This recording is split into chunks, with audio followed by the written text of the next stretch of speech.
Okay, welcome everyone to another video of Vinyl Addict. This is Chili, and this is a part 2 video of a three-parter on the Motorhead trilogy of albums Overkill, Bomber, and Ace of Spades. This is the second album in that trilogy, and these are all 40th edition um, LPs. And before I get into this, please don't forget to hit the like button, comment on this video, share this video, and if you still haven't, please subscribe to the channel and hit the notification bell for updates. Okay, so now that's out of the way, let's get into this. So this album, Motorhead Bomber, is like the first album, Overkill, is produced by Jimmy Miller.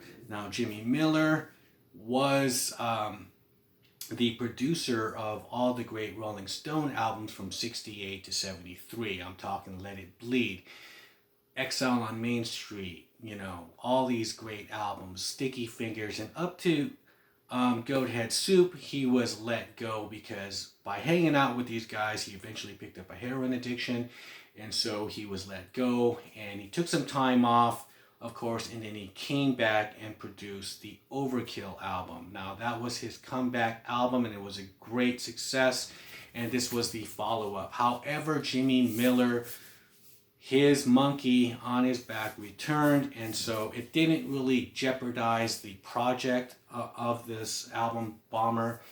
However, Lemmy was stating that some of the songs on here, this album lacked because they didn't get an opportunity to rehearse these songs or play them out live prior to coming in and tracking them, which they did with Overkill.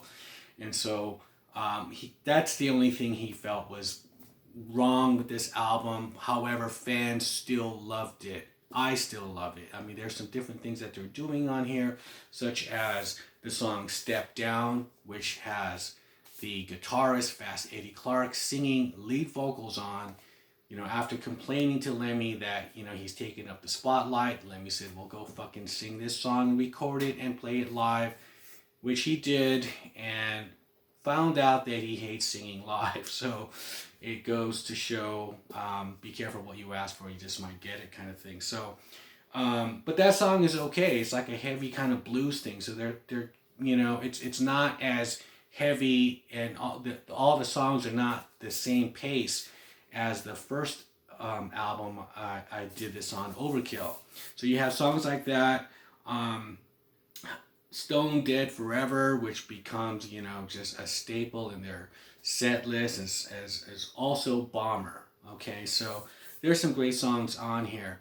Now, the format is still the same here. As far as this 40th anniversary goes, you get the lyrics to every song on the album, which is cool. And there's two testimonial stories here in the liner notes. One is from the creator of this album cover, and he had like 4 days to come up with it. Now, Lemmy is a collector of World War II artifacts, whether it's German and American, and so they put them in a German bomber because Lemmy says the Germans had the better shit, and so here they are, and they're in there, all three members, which is cool. And another story in here is by his friend in the liner notes, talking about their performance at the Reading Festival. Now, at that show, the promoters booked punk bands, new wave bands, and metal bands, and it turned out to be a fucking nightmare. And so there's a lot of fights going on, a lot of bottles being thrown, a lot of chaos. But by the time Motorhead hit the stage, all of that had stopped, it ceased, and everyone was into the band. Everyone was into Motorhead. It's sort of like, it was really cool to read. It's sort of like, they united everybody for, everyone just kind of stopped and said, oh, fuck, Motorhead is on.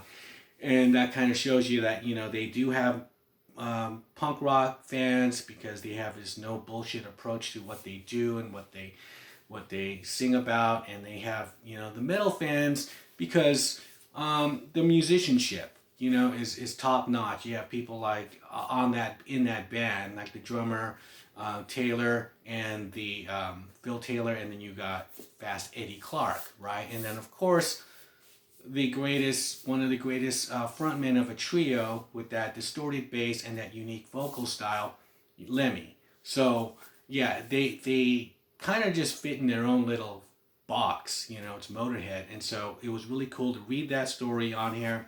Now, as far as the two vinyls that have the live material, unlike Overkill, they didn't have the Reading Festival, what you're reading about in the vinyl portion of this edition, which is sad. I think it would have been cool after reading that story that they have that set, but they don't. They have a set that they played in France, and the set list is comprised of this: Side 3, Overkill, Stay Clean, No Class, Metropolis. Side 4, All the Aces, Dead Men Tell No Tales, I'll Be Your Sister, Lawman.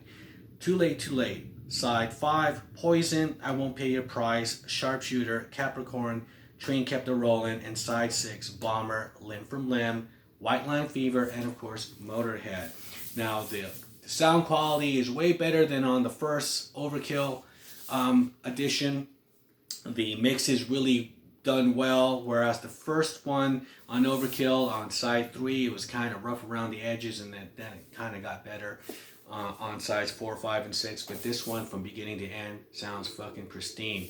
So with that, I mean, there's a lot of things. Even if you don't think this album was better than the other two, there's other things on here, such as the reading material, the liner notes, and the concert is enough to get this thing. For me, I'm a completist. I have to, I want to have all of them, and going from one to the next, and you're reading these stories, and then you're, about the making of the album to, them performing it. I love that about these special editions, and this one, it excels at that. So that is my thoughts on this part 2, the dramatic conclusion of this trilogy. Of course, with Ace of Spades will be soon, and this is, and so we'll hit that when it comes. You leave me a comment below. What are your thoughts on Bomber? Was it a good album? Better than Overkill? Overkill better than this one? Or as a collective, these three are strong together. And that is my video, and I'll shut up for now, and I'll see you guys on the next one.